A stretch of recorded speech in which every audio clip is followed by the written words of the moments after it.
Togo Info, le Togo à votre portée.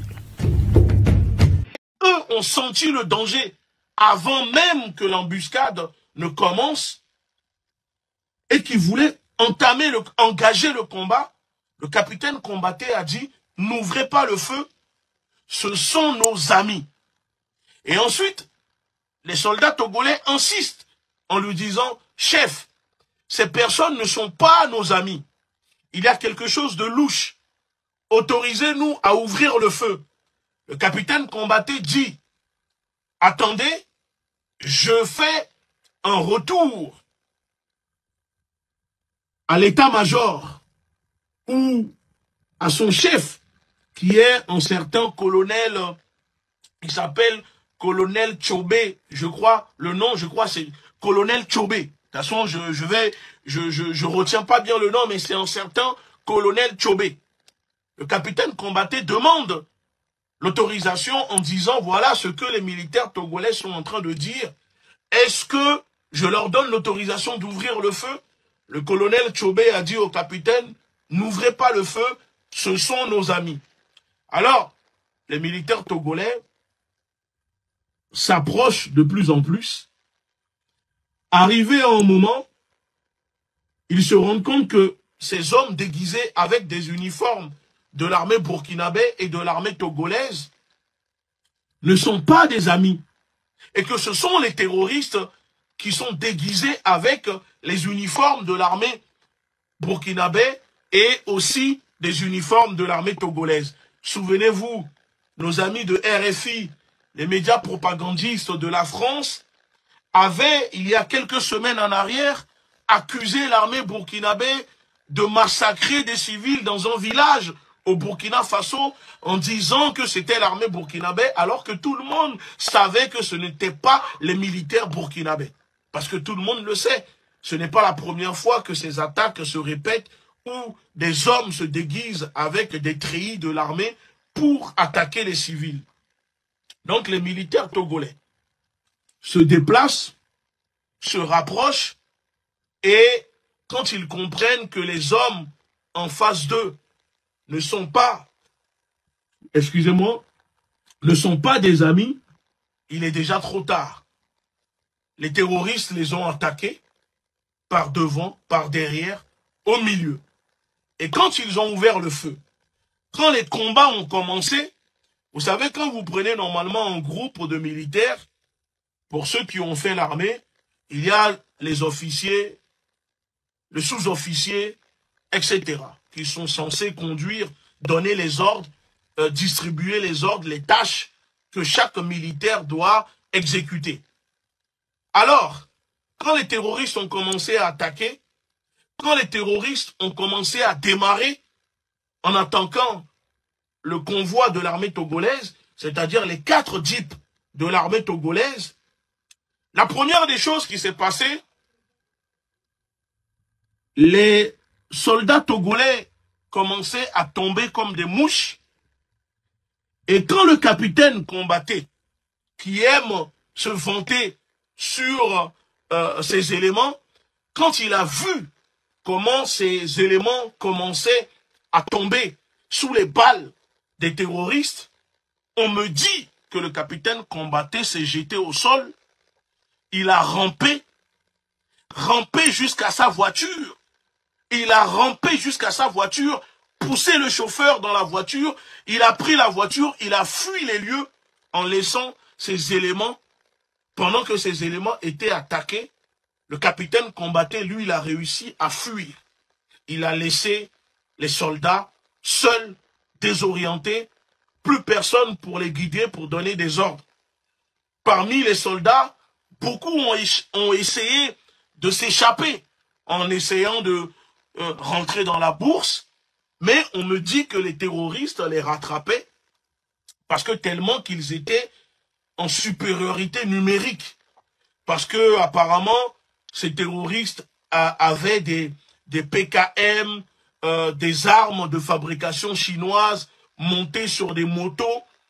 Ils avaient une puissance de feu que les militaires togolais ne pouvaient pas résister. Et donc, pendant l'attaque, ils ont tellement tué les militaires togolais tombaient tellement que, de toute façon, le groupe qui est resté en arrière ne pouvait pas venir les aider puisque un autre groupe attaquait en même temps, bloquait l'autre côté de la route et donc les quatre jeeps de l'armée togolaise est resté coincé, vous comprenez, est resté coincé sous le feu de ces groupes qui les ont attaqués.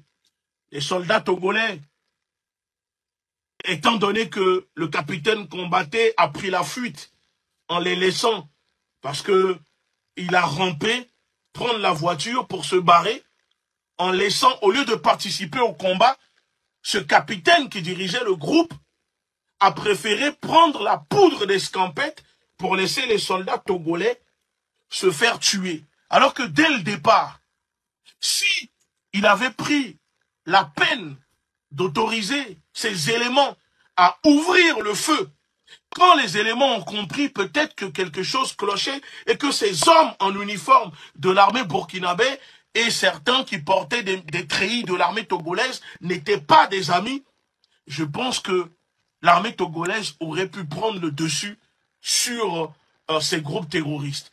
Alors, en tout, les terroristes étaient au nombre de 80.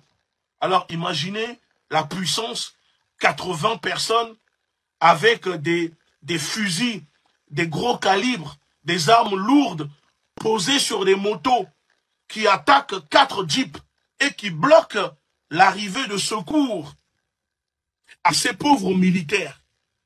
Ils se sont tellement fait massacrer que les militaires disent, écoutez bien, 2 heures de combat, ils n'ont même pas eu l'appui de drones, ni l'appui de l'armée togolaise. Et au bout de 2 heures de combat, le constat est morbide.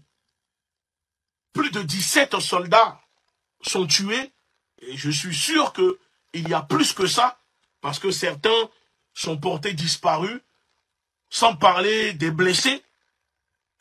Et malheureusement, côté ennemi, les soldats togolais n'ont même pas tué un seul terroriste. Vous pouvez imaginer des terroristes qui massacrent plus de 20 soldats togolais, mais l'armée togolaise n'a pas réussi à tuer un seul terroriste. Pire encore, quand l'attaque s'est terminée, les terroristes ont même pris le temps de dépouiller les cadavres des militaires togolais.